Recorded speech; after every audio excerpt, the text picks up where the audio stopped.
Plausan dibangun oleh Rakai Pikatan yang diperuntukkan untuk istrinya, Pramudia Wardani yang beragama Buddha, agar istrinya dapat beribadah. Rakai Pikatan dan Pramudia Wardani ini memang beda agama, jadi memang dari dulu sudah diterapkan toleransi dan juga dianggap sebagai simbol kerukunan umat beragama pada masa kerajaan Mataram kuno. Rakai Pikatan beragama Hindu dan Pramudia Wardani beragama Buddha. Jadi memang ada dua background agama di dalam Candi Plausan, yaitu Hindu dan Buddha. Namun lebih cenderung ke agama Buddha. Sampai saat ini Candi Plausan juga masih digunakan untuk beribadah umat beragama Buddha. Candi Plausan sering disebut dengan candi kembar padahal berbeda. Perbedaan terdapat di dalam candi. Candi Plausan ini terdapat menjadi dua area. Dulunya satu area besar yang dikelilingi oleh parit, tetapi sering terpisah jalan yang menghubungkan Candi Plausan Lor dan Candi Plausan Kidul. Candi Plausan sebenarnya lebih luas daripada Candi Plausan saat ini, karena sampai saat ini juga masih dilakukannya ekskavasi atau penggalian dikarenakan masih banyak bangunan atau temuan yang masih belum bisa diungkapkan dan masih banyak hal yang harus dipelajari. Penggalian candi untuk dijadikan pondasi digali sampai pada titik tanah terkeras. Ada kitab yang membuat tentang silsilah candi yang bernama Manasara Silpa Sastra, yaitu kitab Buddha yang digunakan untuk dasar pembuatan candi. Kitab tersebut juga digunakan dalam pemilihan tanah di Candi Plausan, dipilih dengan cermat dan dilakukan pengujian tanah untuk menentukan kesesuaiannya sebagai lokasi bangunan candi. Pengujian tanah meliputi pemeriksaan kekerasan, kesuburan, dan kandungan oksigen dalam tanah. Selain itu, Candi Plausan juga memiliki area sekitar yang disebut Sima, yaitu tanah yang bebas pajak dan digunakan untuk keperluan candi. Sima ini merupakan bagian dari rencana pengelolaan Candi Plausan untuk memulihkan kembali kawasan sekitar candi seluas sekitar 6.000 meter persegi. Di bawah pondasi candi induk terdapat kotak pripit yang berfungsi untuk menghidupkan bangunan candi. Di dalam kotak pripit terdapat biji-bijian, manik-manik, ada juga lembaran emas. Di dalam lembaran emas terdapat prasasti atau mantra yang dibuktikan dari Candi Perwara yang ada di sebelah utara. Di dalam candi induk terdapat arca. Di masa awal mula pembuatan candi, nenek moyang dahulu sudah mengetahui teknologi dan mengetahui dampak dari pembuatan candi, dan juga sudah mengetahui sistem kunci yang digunakan agar apabila terjadi gempa, candi tidak runtuh dan hanya geser. Sistem kunci tersebut saling kait-mengait antar bahu satu dengan yang satunya. Batuan yang digunakan di Candi Plausan adalah batuan andesit yang termasuk ke dalam batuan beku. Hal ini disebabkan oleh Candi Plausan sendiri yang terletak dekat dengan Gunung Merapi. Ekosistem yang terdapat di Candi Plausan merupakan ekosistem tropis, di mana Candi Plausan juga terdapat komponen biotik meliputi tumbuhan, manusia, hewan. Ada juga komponen abiotik meliputi tanah, udara, suhu, cahaya, dan matahari.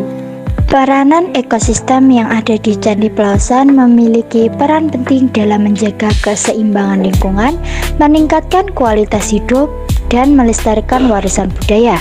Interaksi yang terjadi di ekosistem Candi Plausan yaitu interaksi antar komponen tanah dan lingkungan, antar komponen hewan dan tanaman, antar komponen mikroorganisme dan tanah.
Interaksi sosial yang terjadi di Pasar Beringharjo meliputi interaksi antara penjual dengan penjual, interaksi antara pembeli dengan pembeli, interaksi antara penjual dengan pembeli.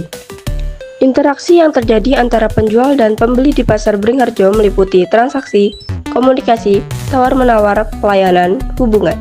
Interaksi ini sangat penting untuk menentukan kepuasan pembeli dan kesuksesan penjual.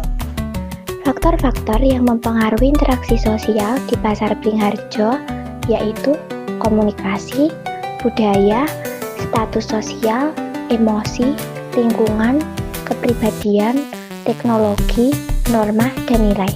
Faktor-faktor ini dapat mempengaruhi interaksi sosial dalam berbagai cara, baik positif maupun negatif. Para norma dan nilai sosial dalam interaksi di Pasar Beringharjo meliputi membantu mengatur perilaku individu dalam masyarakat, membentuk harapan individu tentang bagaimana orang lain seharusnya berperilaku dalam situasi tertentu, membantu menghindari konflik, membantu membangun kepercayaan antara individu dan kelompok dalam masyarakat, serta membantu mengembangkan identitas individu dan kelompok dalam masyarakat. Dengan demikian, norma dan nilai sosial memainkan peran penting dalam membentuk interaksi sosial yang positif serta harmonis. Pasar Beringharjo merupakan jenis pasar persaingan tidak sempurna dikarenakan diferensiasi produk.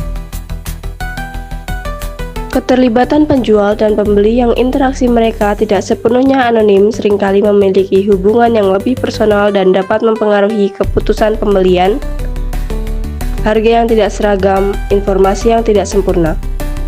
Dengan demikian, Pasar Beringharjo Malioboro lebih cenderung ke pasar persaingan tidak sempurna, khususnya pasar monopoli persaingan atau pasar oligopoli.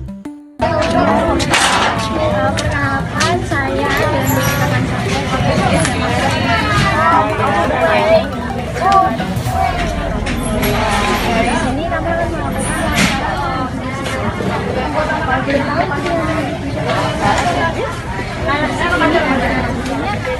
sudah berapa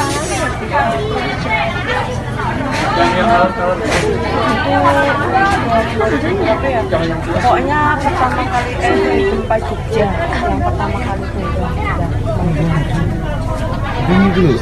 itu sekitar tahun 2007 apa ya Kak? Gempa Jogja itu sudah dari situ ke 2005.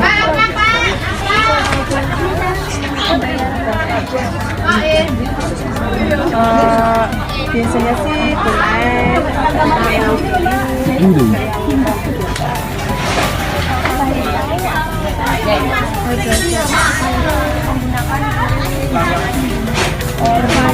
lebih mudah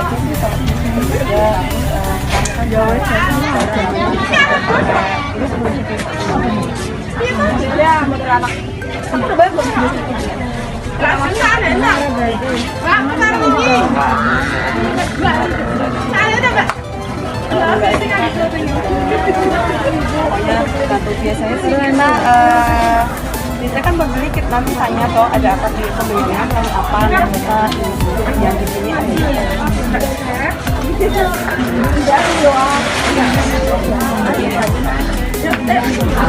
yang mana Pak? Kepada kalian dia.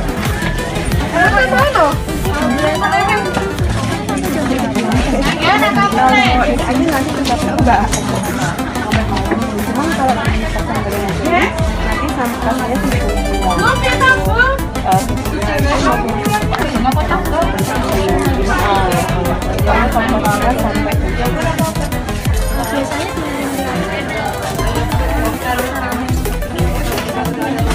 biasanya waktu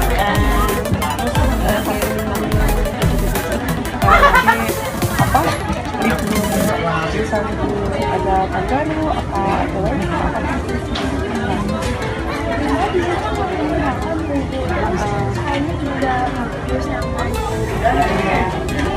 produksi sendiri kalau kita ambil kan kalau kayak gini nanti kita ambil kita cabai dari kawangan ada yang